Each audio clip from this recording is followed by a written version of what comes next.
Berbagai peristiwa unik, menarik hingga tragedi terjadi selama sepekan ini. Rangkaian peristiwa tersebut kami rangkum dalam segmen On This Week malam ini.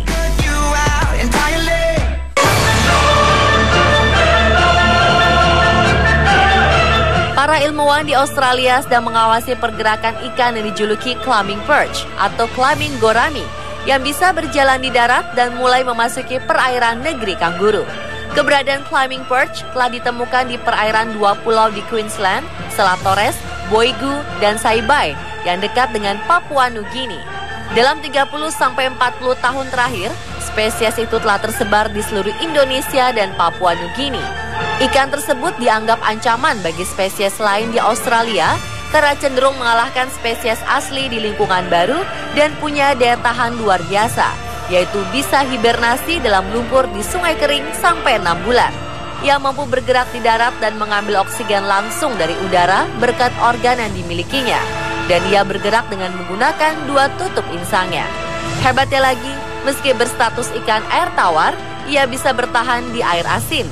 Ikan yang juga dikenal sebagai betok, puyuh, atau betik tersebut juga dikenal agresif. Ilmuwan James Cook University, Nathan Waltham mengatakan, jika spesies itu sampai termakan oleh burung atau ikan lainnya, niscaya si pemangsa akan mati. Tim peneliti membantu mendidik nelayan dan warga Selat Torres untuk mengidentifikasi climbing perch dan membuangnya sebelum sampai ke daratan Australia untuk mencegah penyebarannya.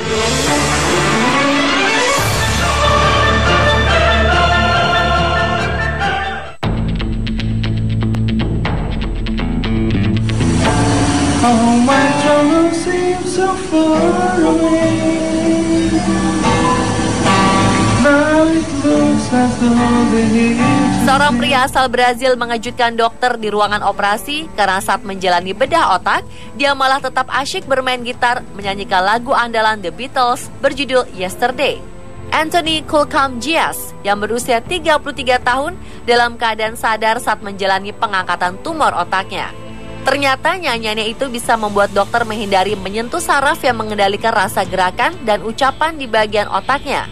Tidak hanya tembang dari The Beatles, Kulcam juga kerap melantunkan lagu tradisional Brazil saat menjalani tahap awal operasi di rumah sakit Nossa Senhora Desi Conceição. Kulcam memang dikenal sebagai pemain gitar profesional selama 20 tahun. Tumor otaknya diketahui sejak 15 hari usai kelahiran putranya. Ia pun memainkan 6 lagu selama operasi. Ia berhenti ketika tangan kanannya melemah dan ia tidak bisa melanjutkan bermain gitar. Tim dokter melalui juru bicaranya menjelaskan tindakan relaksasi ini lebih baik ketimbang pembiusan atau anestesi karena hal yang membuat sang pasien dalam kondisi nyaman lebih dapat mengendalikan bagian sensorik otaknya. Sebelumnya pada 2009, hal serupa juga pernah terjadi ketika seorang violin Roger Fritsch tetap memainkan biolanya guna menemukan titik kendali di dalam kepalanya saat melakukan bedah otak.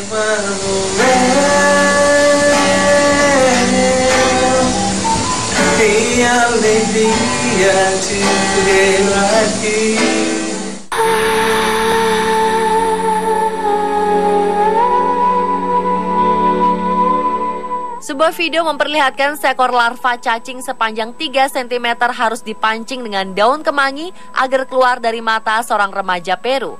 Cacing tersebut dilaporkan sudah hidup dalam matanya selama sebulan. Sabtu 6 Juni lalu, remaja berusia 17 tahun dari Pozuzo, Peru, tiba di rumah sakit anak-anak di Kota Lima dengan mata kiri bengkak. Dikira itu hanyalah radang. Dokter hanya meresepkan obat-obatan. Tetapi mata remaja yang tidak disebutkan namanya ini tetap saja bengkak. Penasaran, dokter kemudian melakukan scan pada mata remaja itu. Betapa terkejutnya dokter ketika menemukan seekor larva cacing hidup bergerak-gerak di dalam mata remaja itu. Alih-alih mengeluarkan cacing melalui proses operasi, dokter memilih cara yang aneh. Mereka menggunakan daun kemangi untuk memikat makhluk itu keluar dari mata remaja itu. Dalam video terlihat dokter mata Carolina Marchena memegang sejumput daun kemangi ke dekat saluran air mata anak itu untuk memancing cacing keluar. Tertarik dengan aroma daun, cacing itu menampakkan dirinya yang langsung dijepit oleh dokter Marchena. Awalnya agak sulit, namun akhirnya berhasil ditarik keluar. Saat diukur, cacing berkepala besar dengan ekor tipis itu panjangnya 3 cm dan lebarnya setengah cm. Cacing itu tinggal di dalam matanya sejak 1 bulan yang lalu. Dr. Marchena menduga itu adalah larva nyamuk dari spesies Dermatobia hominis yang tidak disadari menaruh telur-telurnya di mata anak itu.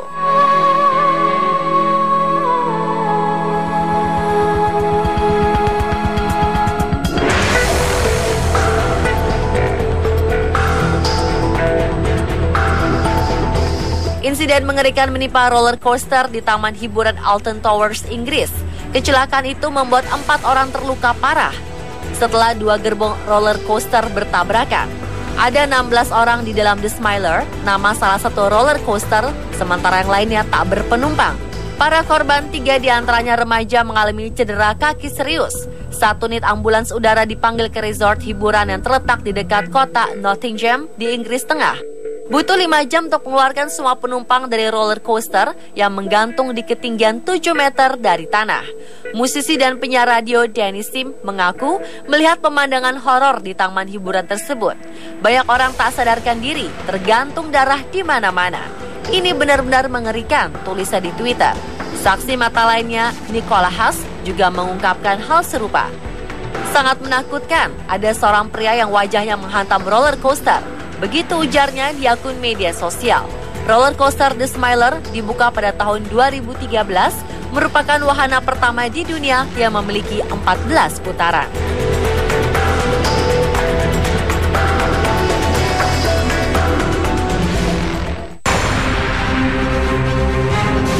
Masyarakat kini harus lebih waspada dan berhati-hati saat membeli bahan makanan. Belum tuntas kasus beras plastik dan susu dicampur deterjen, kali ini muncul kasus kemiri palsu. Wati Ningsih, warga Kabupaten Semarang, telah menjadi korban kemiri palsu bahkan sebelum heboh pemberitaan makanan palsu. Menurut dia, kemiri itu dibuat dari bahan lain, bukan buah kemiri. Kemiri itu baru ketahuan palsu setelah ditumbuk. Rupanya kemiri-kemiri itu dibuat dari bahan tepung terigu. Kepala Dinas Koperasi UMKM Perindustrian dan Perdagangan M. Natsir bersama Satpol PP pun langsung melakukan inspeksi dadakan ke Pasar Projo, Ambarawa.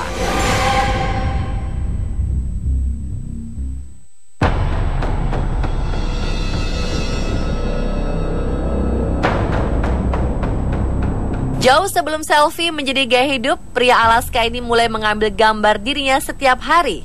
Sekarang, 16 tahun kemudian, Jonathan Keller telah merilis video time-lapse luar biasa yang terdiri dari 5.840 foto selfie wajahnya. Video berdurasi 3 menit dan 50 detik itu menunjukkan transformasi dirinya saat masih 22 tahun hingga sekarang ketika dia berumur 39 tahun. Proyek Keller berjudul Living My Life Faster dimulai pada tanggal 1 Oktober 1998. Sejak itu, dia mengambil sebuah selfie wajah dirinya setiap hari dengan ekspresi yang sama. Tujuannya adalah untuk menunjukkan bahwa perubahan harian penampilannya hampir tidak signifikan bila dilihat secara kronologis. Tapi jika dilihat melalui sudut pandang sebelum dan sesudah, jelas nampak pertambahan usia di wajahnya. Setelah melakukan selfie beberapa kali, Keller merasakan ada sesuatu yang lebih bermakna baginya. Proyek itu untuk melihat perbedaan dalam diri Keller dari hari ke hari. Tetapi kemudian berubah menjadi dokumentasi perubahan wajahnya dalam jangka panjang. Keller mengatakan bahwa ia berencana untuk melanjutkan foto selfie wajahnya sampai hari ia meninggal.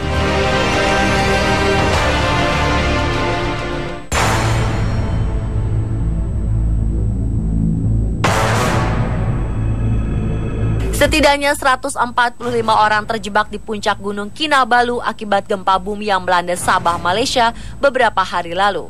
Saat ini operasi penyelamatan tengah dilakukan. Sebuah helikopter pun dikerahkan untuk membawa mereka yang terluka di Gunung Kinabalu. Diperkirakan ada 105 hingga 109 orang termasuk pendaki, guide, dan seorang petugas Sabah Parks yang terjebak. Selain mereka, sekitar 40 orang lainnya juga terjebak di sekitar gunung tersebut. 4 orang diantaranya mengalami luka-luka seperti kaki, tangan yang patah, dan cedera kepala. Menurut Badan Survei Geologi Amerika Serikat atau USGS, gempa terjadi pada kedalaman sekitar 10 km dengan pusat gempa berada sekitar 19 km dari kota Ranau dan sekitar 54 km dari kota Kinabalu, ibu kota negeri bagian Sabah. Tak ada peringatan tsunami terkait gempa berkekuatan 6 skala Richter yang terjadi pada Jumat 5 Juni lalu. Selama ini gempa besar terbilang langka di Malaysia. Para pengguna media sosial Malaysia banyak yang memposting foto-foto jalan yang rusak akibat gempa, juga kaca-kaca jendela yang pecah dan tembok serta lantai yang retak di Sabah.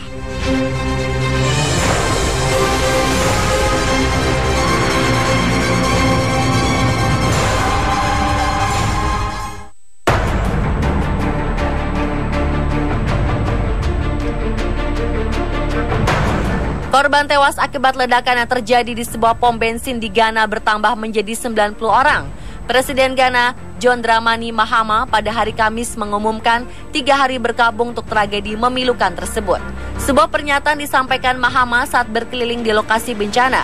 Ia menggambarkan hilangan nyawa dalam peristiwa ini sebagai bencana dan belum pernah terjadi sebelumnya. Juru bicara Kepolisian Nasional Ghana, Arthur Chepals, mengatakan ada 90 orang yang terkonfirmasi tewas dalam tragedi itu. Korban yang tewas adalah mereka yang tengah berteduh dari hujan deras di pom bensin tersebut. Insiden maut tersebut terjadi di sebuah pom bensin di daerah Kwame Nkrumah, Accra, ibu kota Ghana, Rabu 3 Juni sekitar pukul 22 waktu setempat. Ledakan disebabkan oleh kebakaran yang terjadi di terminal truk yang berada di dekat pom bensin tersebut.